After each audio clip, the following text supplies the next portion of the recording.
All right, welcome to Mocha in the Morning, where we're adding a little flavor to your morning blend. I am your host, Miss Keisha Boyd, and this is my co-host, my cafe con leche, my officially Jorge. Hi, baby. Hey, did you vote? Girl, yes, I did vote. I voted. I'm so excited about that. And you know what? There was zero line. Like, I waited absolutely no time to vote. My husband and I went, and it was pretty cool because it was my husband's actual first time voting. Well, congratulations. So, I was very happy that he decided to participate in this election. I was like, listen, if you're going to live in this house and sleep next to this pillow right here. What? I was able to go online and because I vote by mail. So I was able to like do that checkup and be like, I want to make sure you got it. Don't be like trying stuff.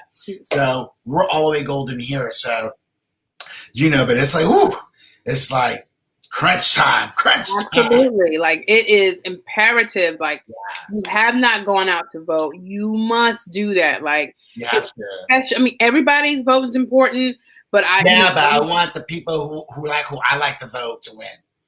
Right. You can vote too, like the other people. But I'm just saying, like in our world, Yes, that part. All right. So listen, we have so much to talk about, but first, and y'all gonna need some coffee before we get into all this. No slurping. No slurping. Okay.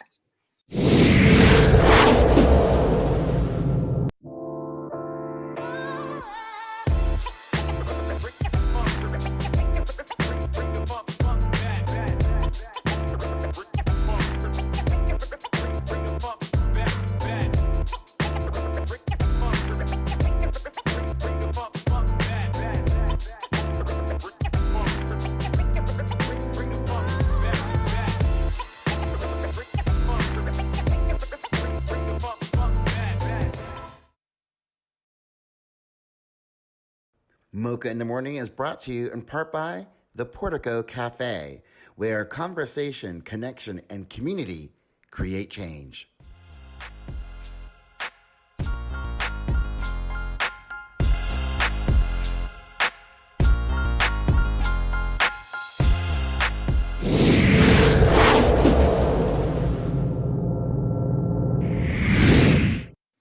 All right, welcome back to Mocha in the Morning, where we're adding a little flavor to your morning blend. I am your host, Miss Keisha Boyd, and I have my co-host here, officially Jorge. And Buenos días, hola. Hola, hola. And he has this week's steamers. Make sure you have your mug next to you because you are going to need it for this week. Okay, here we go with the steamers. Awesome news. Everybody knows I'm a superhero fan. I love any kind of superhero, especially when they're a lady, and especially when they are black. So DC has just unveiled their brand new black woman, and she is a black girl. Hello. Yes. First time ever in the Bat family. Come on, girl. Black girl magic. Black girl magic. Yes. Her food and everything. Here's an image of what it looks like. She is, I just absolutely super love it. And talk about the kind of impact that's just going to make. And I hope it's little girls out there who are like, wait a minute, hey, I can be her too. Yes, absolutely. It's kind of like, the black, it might not have the large effect like Black Panther did because it was so much hype around that.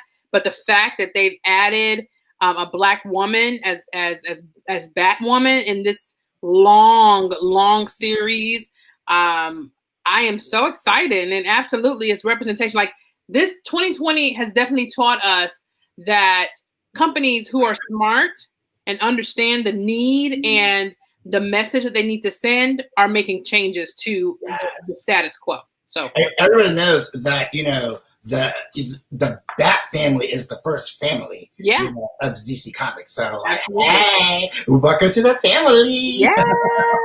All right, so it looks like Versus is still happening, right? Yeah. Still in 2020 we have Versus, and T.I. has just accepted Jeezy's versus challenge. You can go to www.revolt.com to read up on that. So what do you think about that, Keisha? So I'm biased, because young Jeezy is actually my family. He's my cousin.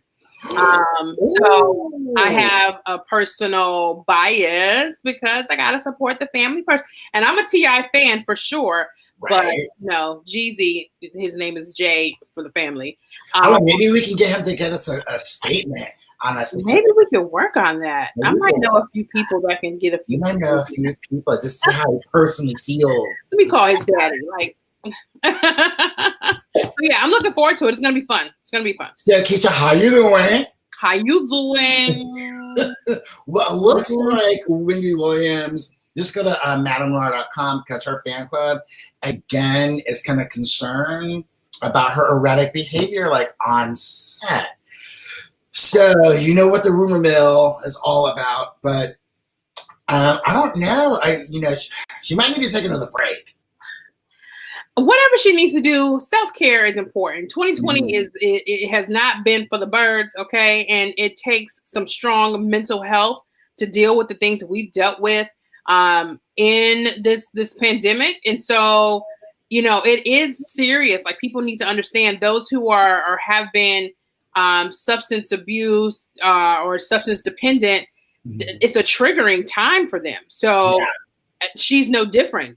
Right. Not to mention the divorce, the affairs, the pandemic, she's got a child. Yeah. I mean, that's a lot for one woman to kind of carry on her shoulder pads. Yeah. So, I mean, I hope that she's good. Absolutely. We wish her the best and hope that she gets the care that she needs, first and foremost. Yeah. Take another break. She's earned it. She deserves it. Get it together. We want you to step away as your wigs do.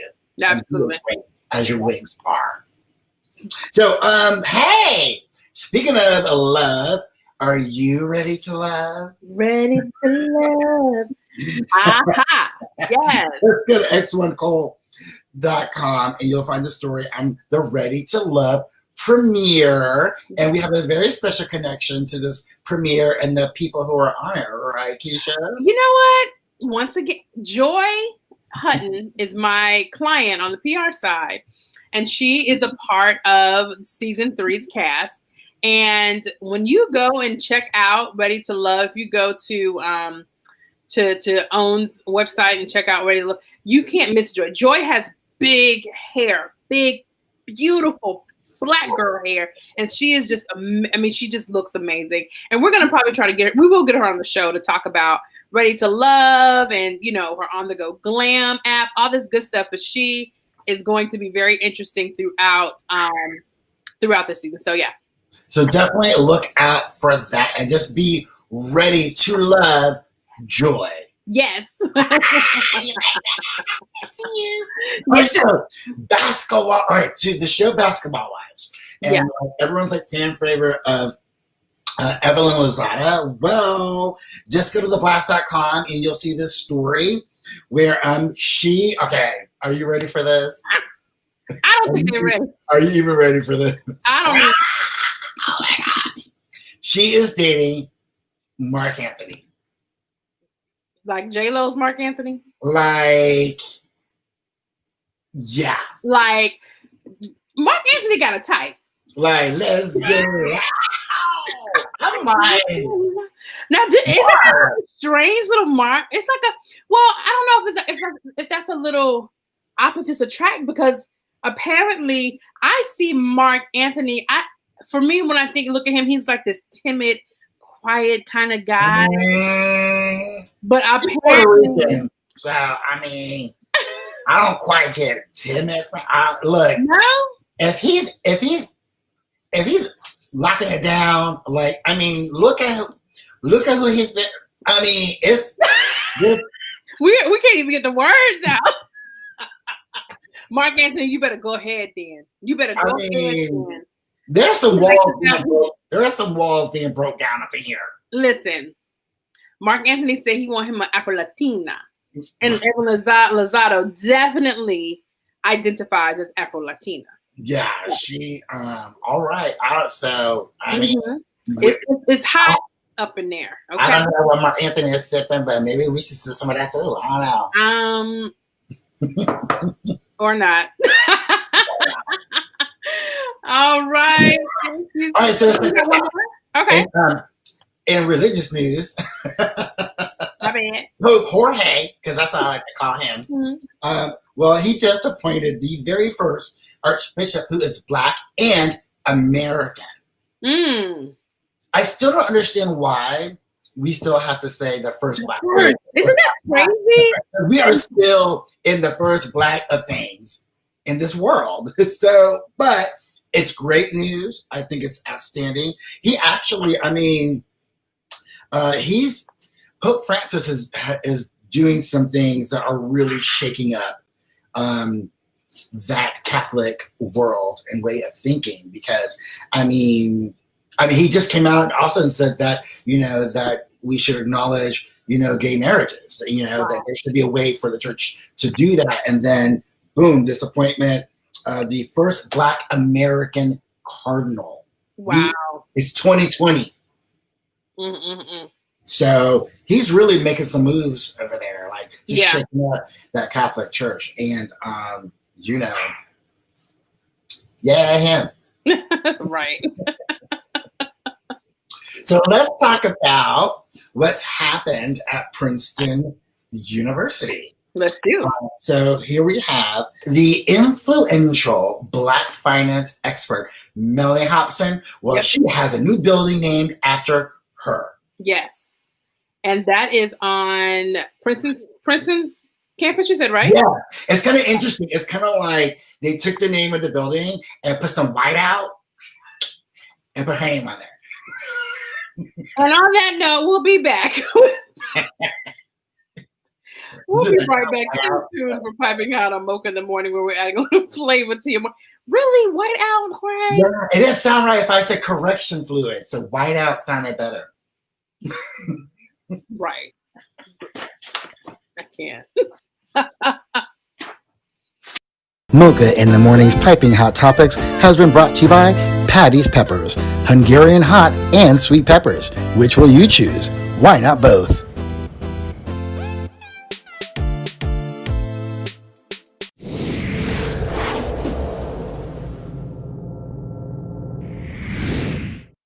All right, and we're back with Mocha in the Morning, where we're adding a little flavor to your morning blend. I am your host, Miss Keisha Boyd, and it is time for Piping Hot.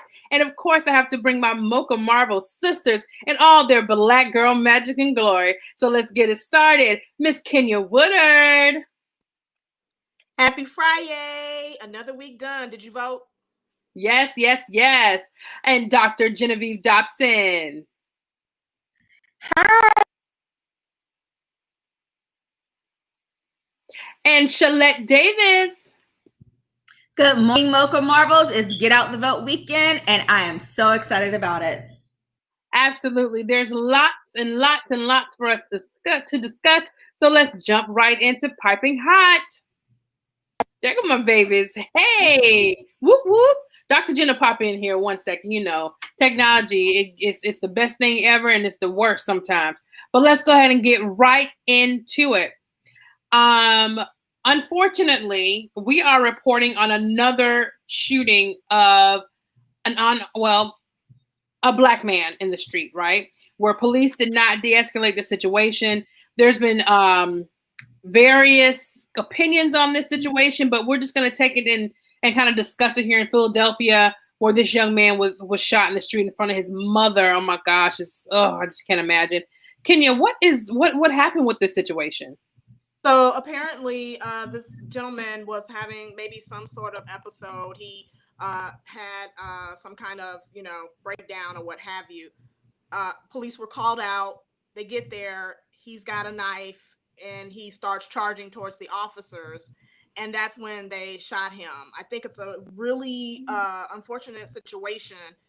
And it also highly illustrates what activists have been asking for eons, but got really vocal about this year after George Floyd, which is reforming the police so that they are not the first on the scene for these kinds of things. Have someone who is competent in mental health to first arrive to kind of calm things down.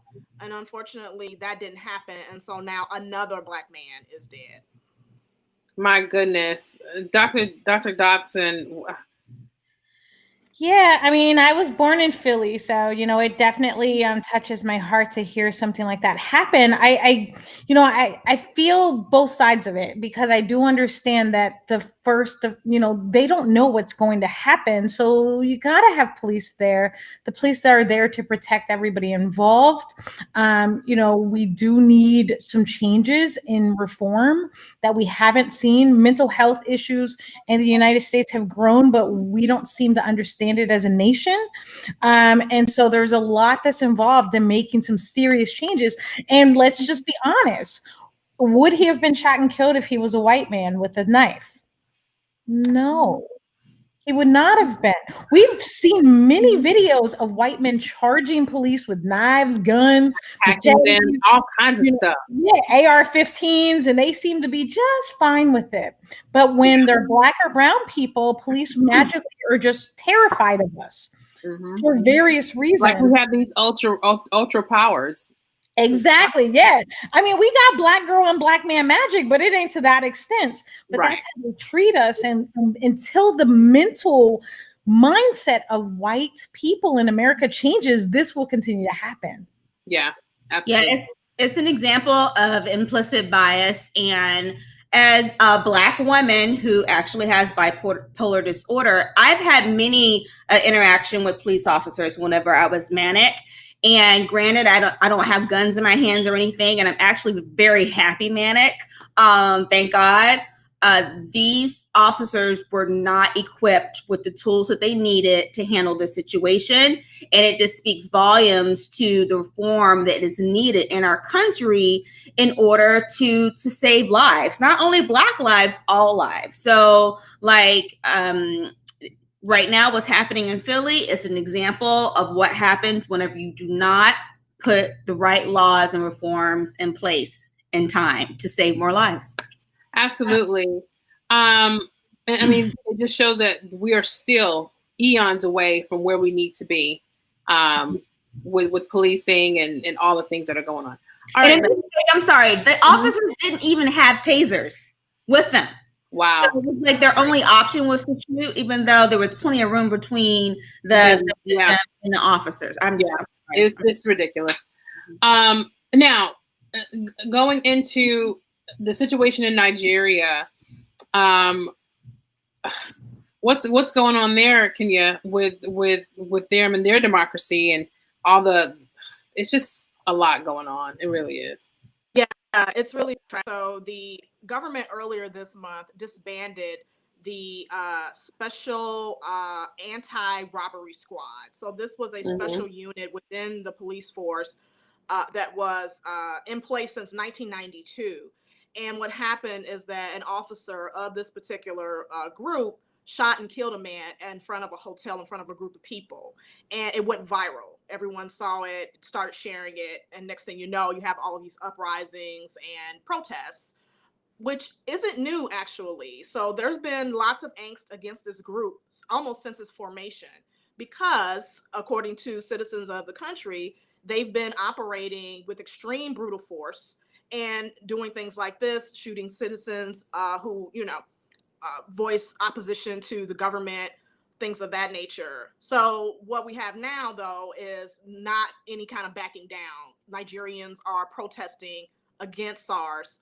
The government disbanded it, but they don't really trust the government when they say they got rid of it. In fact, they formed another group called SWAT that is supposed to be, the start of a reformation of policing in Nigeria, but citizens just are not going there. They're not having it. They want some kind of accountability for what has happened to this man. And not to mention, there have been other citizens shot and killed by SARS officers since that shooting. So they want some answers. Yeah, I can imagine. So, I mean, it's just, it's crazy how these things are happening all around the world. Yeah, it's a good illustration of how police brutality is not just an American thing. We here in the US, of course, seeing things happen right in front of us, but this is something that affects folks all over the world. Absolutely, absolutely. And I'm glad that Mocha in the Morning and these platforms that we have, we're able to share it out for those who might not be in tune to what's going on internationally, because it's important that we do. Now, this is election weekend for us, okay, here in the U.S., and it is down to the wire. Like, we are down to the wire. My husband and I voted on Wednesday, and it was my husband's first time voting ever. And I was so excited. He was excited to vote. We sat down, and you know what? Actually, I'll send some video. Maybe our producer, well, not producer, but Jorge and our production team will be able to add it in. But I kind of documented the whole thing where he registered, got his card. We went over the ballot and just made sure all was well, and he understood the amendments and the judges. We researched them. And so for his first time, he was an educated voter. And, it was exciting. It was really, really exciting. And I was very, very proud of him that he made the decision to be involved. But there are so many things happening with this election. Particularly, let's talk about Kushner, Trump's son-in-law, who basically said they have given the Black community, the Trump administration has given the Black community the tools to succeed, but we have to want to be successful, as if those who are not successful in poverty and living below standards they want to be there. They don't want to be successful. Shalette, what is he talking about? Like, how dare he even go there? It's the arrogance. It's just the absolute arrogance of affluence and privilege for someone who was literally born on third place and thought he hit a triple, who felt like he could advise someone who's literally been under, the knee and the feet of American civilization for a very long time. So I cannot believe he said it, just because they speak so much about how many Black people are voting for them, how they're for the Black community, but you really don't understand the community that you're trying to quote unquote serve. And I really want to know, what are these policies that we're supposed to be benefiting from? And apparently we don't have the desire to want to improve ourselves. I mean, please, miss me, Kushner. He has no idea. He's out of touch, and he messed up this weekend. Now, Dr. Jen, let's talk about, we have quite a few things that we can talk about, but let's jump to, as Shalette just referenced, this arrogance and privilege. Now,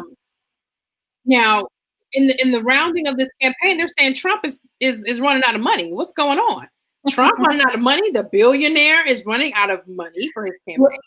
What is going on? So the first issue, so here's my thought on him running out of money. I don't believe he's had that much money in a long time. I honestly think that the whole reason why he's been like kind of avoiding sharing his taxes is because he hasn't been doing that well. Now, of course, he's got connections, he's got money, so then we're not saying he's broke.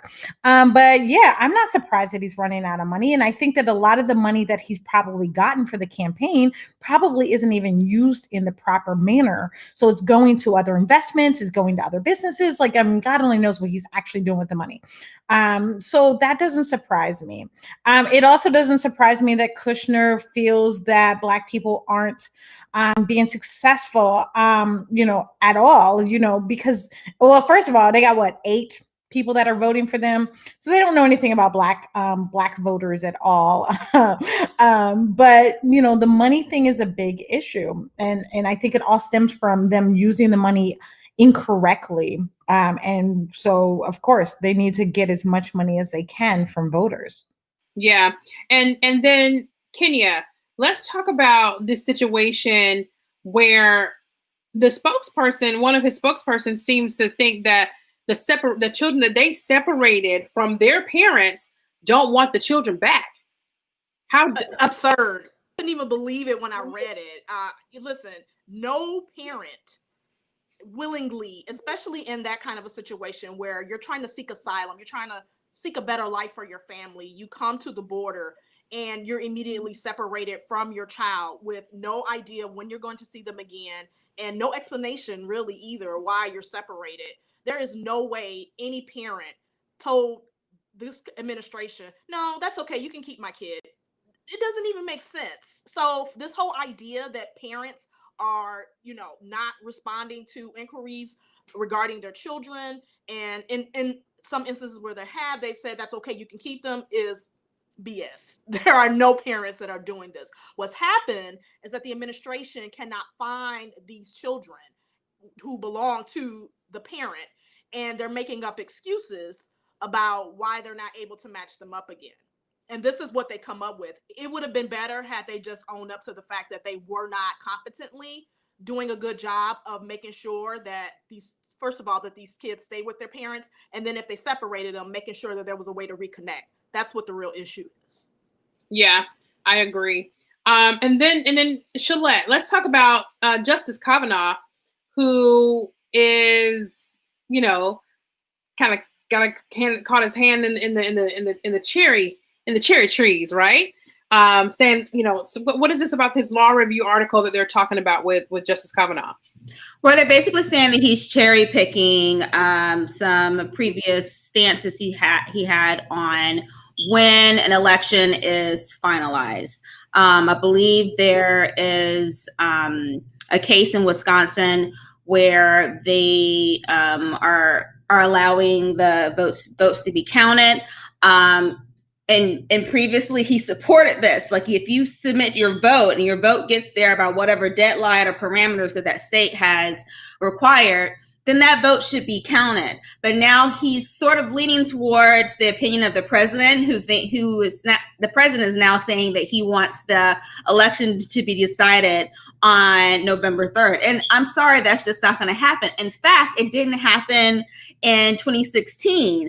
The president didn't announce his win of the 2016 election until the next day. So please miss me with all of this flip-flopping. And for a Supreme Court justice to be doing this is really, really disappointing and kind of scary. I'm afraid. Oh, yeah, it's absolutely scary. I mean, but listen, the administration is going to do all that they can to win this race. Okay. And this is part of that strategy. I have no doubt that it's going to be a knockdown, drag out fight for this presidency. I am not, putting anything past anybody that's connected with this presidency and this Trump administration. I just don't trust them. Period. Point blank.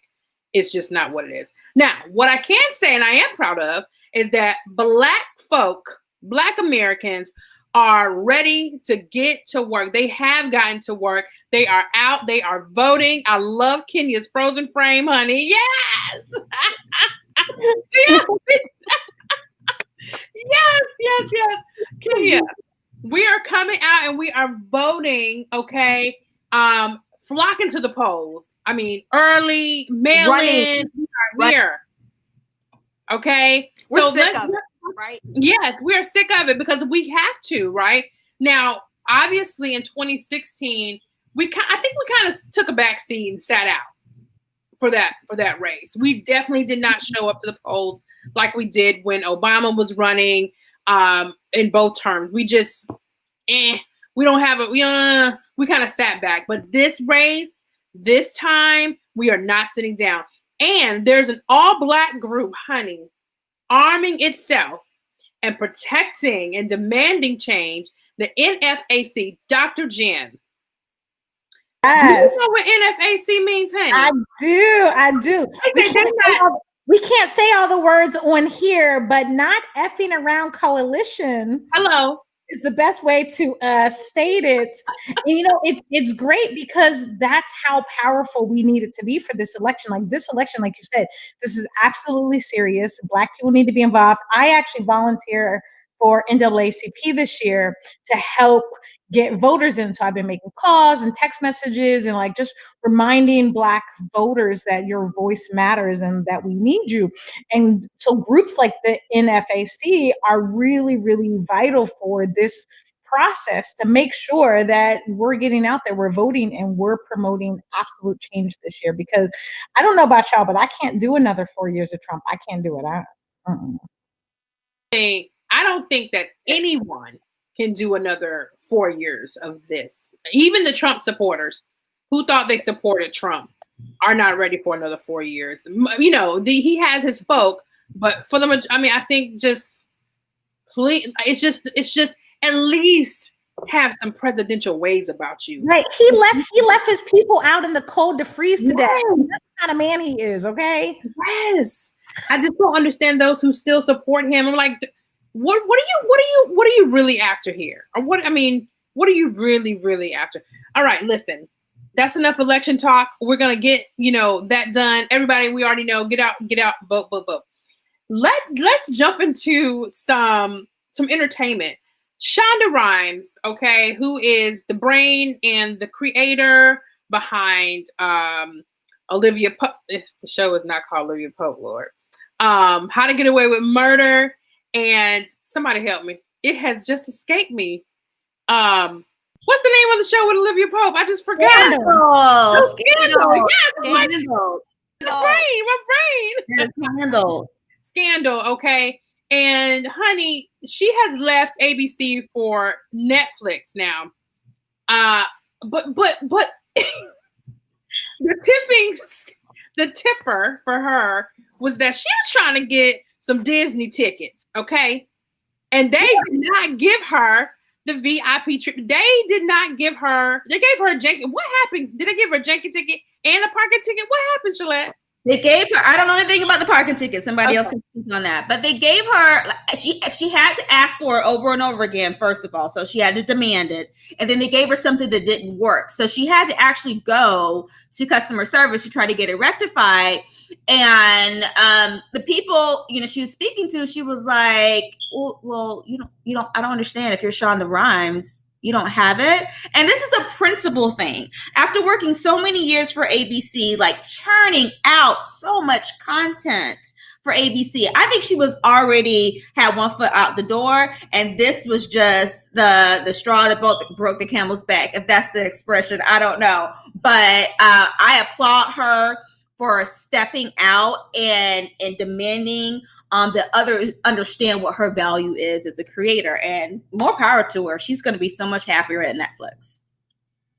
Right. And the thing is, would this have happened if this were a Sandra Bullock or, someone, I mean, you don't want to think that this has anything to do with race. You would think that people would make sure that a Shonda Rhimes was taken care of. But I don't think that, I don't know, maybe they just didn't recognize her because she's not in front of the camera. I don't know, Dr. Jen. I mean, listen, what do you think? We know exactly. We know, okay? This absolutely would not have happened if this was any white producer, especially male, right? Especially a male white producer. He would have had a parade going up to Disney to make sure that everything was taken care of. But I think the key for her was when she kind of called it out to, who was it? I forget who she talked to, but they came back and just said, well, don't you have enough? Don't you have enough? Like, how dare you? Like, Shonda Rhimes have made you millions and millions of dollars off of her shows. And you have the audacity to say, well, don't you have enough? As if that was so hard for them to give her $154 Disney tickets. So it was blatant disrespect. She knew what it was. We know what it was. It would never have happened if she wasn't a Black woman. We all know that Black women are underrepresented. They're mistreated. Like, we know this. And it was time for her to make a move, and that was kind of the icing on the cake. So good for her. I'm happy for her. Yeah. All right, let's go on to another entertainer, Cardi B, who has been very transparent with her love for Birkin bags, right? But she is getting a little bit of pushback from people for her love for that. Dr. Kenya, talk to me about Cardi B saying, hey, if I was a white celebrity, y'all would not be giving me all of this heat about my Birkin bag collection. Okay, but did she lie? No, I mean, I don't think she did. Yeah, so Cardi has gotten a lot of heat, almost since she jumped on the scene. She's not everybody's cup of tea. But one of the points that she made that I thought was pretty valid is that she is a woman who enjoys luxury things, and there are people who think that because of who she is, her background, what she looks like, how she talks, she shouldn't have these things.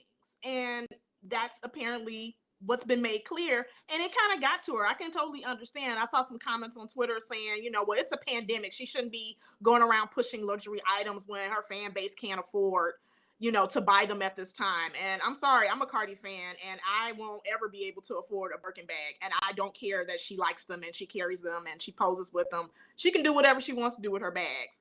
I think it's just a continuation of people deciding that people look a certain way or behave a certain way or hold certain beliefs or whatever shouldn't be associated with luxury or fine things. And I think it's silly. Yeah, absolutely silly. I mean, what does the pandemic and her fans being able to afford have to do with her and what she does with her money? Like, really? Come on. Absolutely nothing. Absolutely nothing at all, honey. Nothing at all. So go ahead, Cardi B. Keep doing your thing. Keep doing what you do.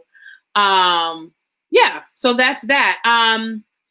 But speaking of Cardi B, her and Offset got a little, on IG, or not, was it IG? On live, yeah, with Cardi B. But he was also detained recently. Shalette, do you know something about that? Like, why were they pulling him over?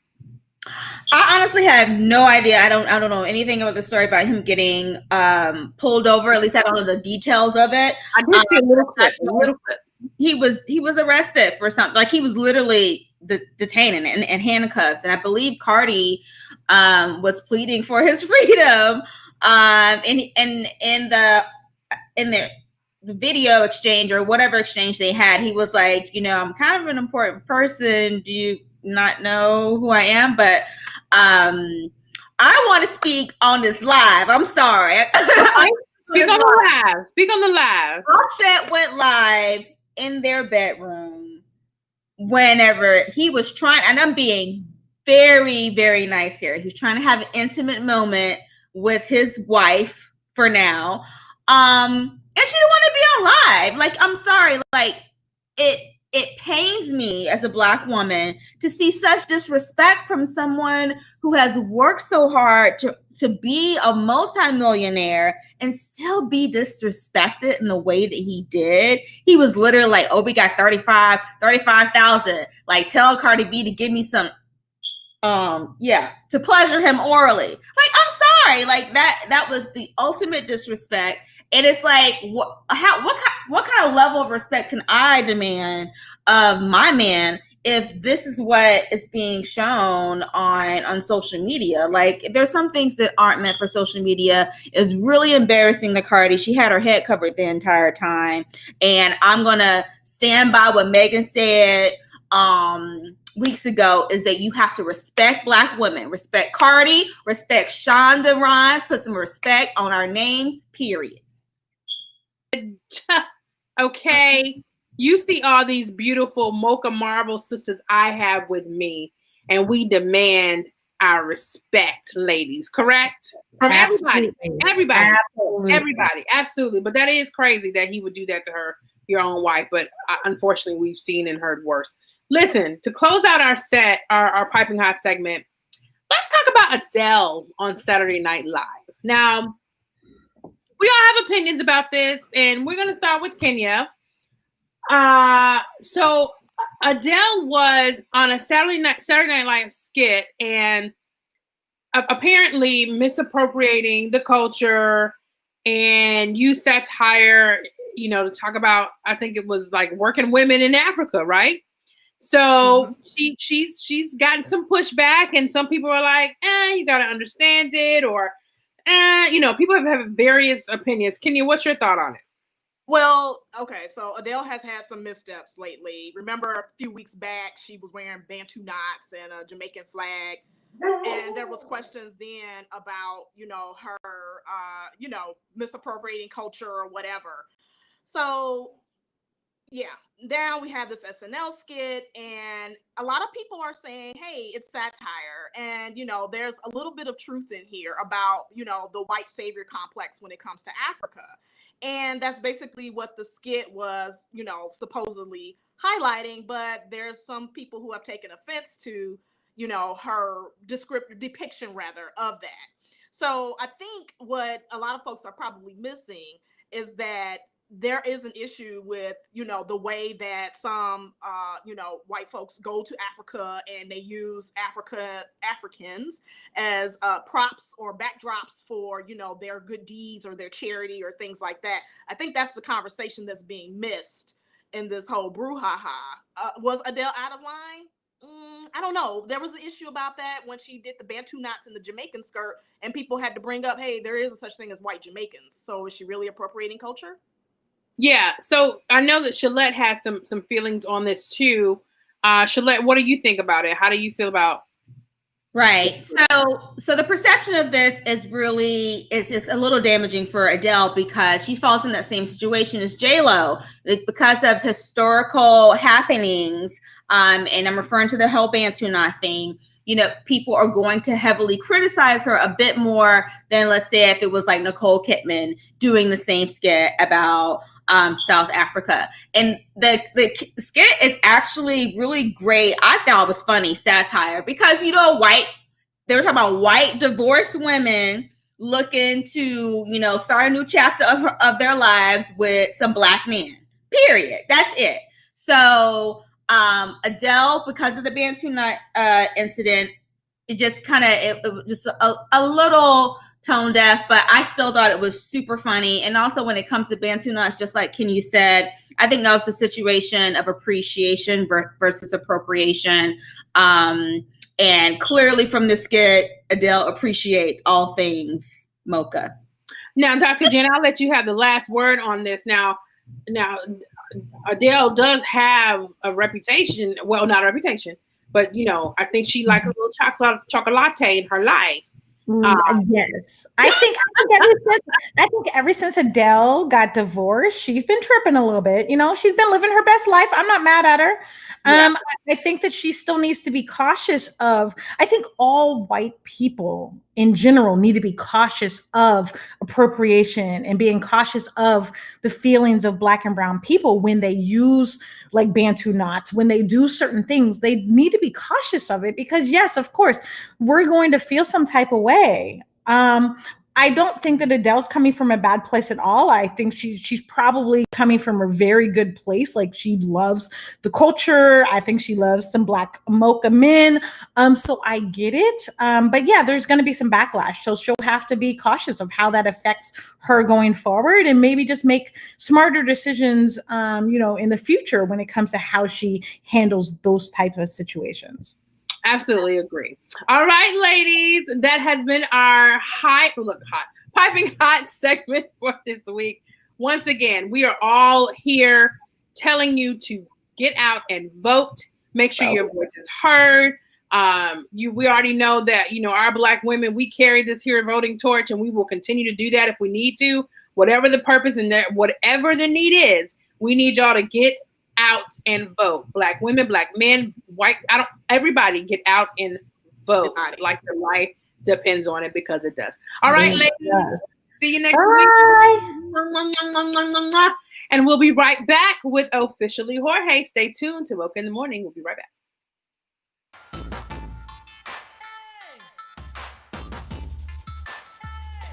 Promotional consideration is brought to you by the Klingman Group.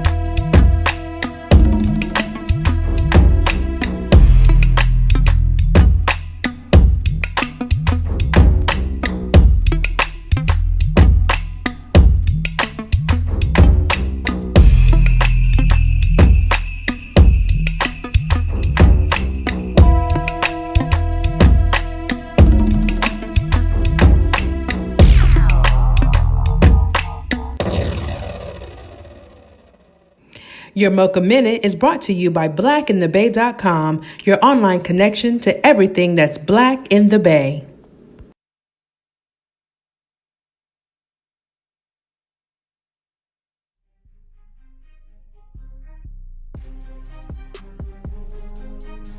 Hey, Mocha Marvels.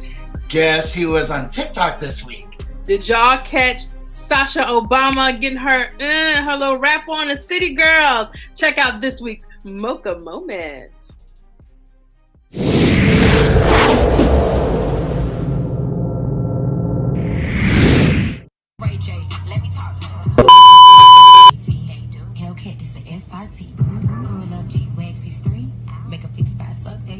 All right. Thank you all for joining us as usual. My goodness, Jorge, that was a great piping hot segment. Lots to talk about. Lots on the line this week. Lots on the line. Like, this voting situation has to happen. Like, get out and vote. That is the most important thing for you all to do between now and our next show. Okay, we want to have a happy time talking with you next week. So get out and vote. Get your plan together. Tell your friends, family, go pick them up. Whatever you need to do, just get the vote done. And of course, please make sure you're sharing with other Mocha Marvels. We're trying to grow our family, so make sure that you catch us on all platforms. We love to have more Mocha Marvels. And of course, my Cafe con Leche, my officially Jorge, who's amazing. We've enjoyed you this week, and we look forward to seeing you next week. Yes, yes, yes. Oh, let me see that cup. I love that, honey. Let me see. Hi. You got a hustle. Oop, technical. That's falling apart. All right, we'll see you guys next week. Take care. Once again, thank you for tuning in. Wait, hold on. See, I'm counting like my life right now. Actually, keep it. Jesus Christ. As my wonderful co-host is. Lord, help him. Okay. We'll see y'all later next week.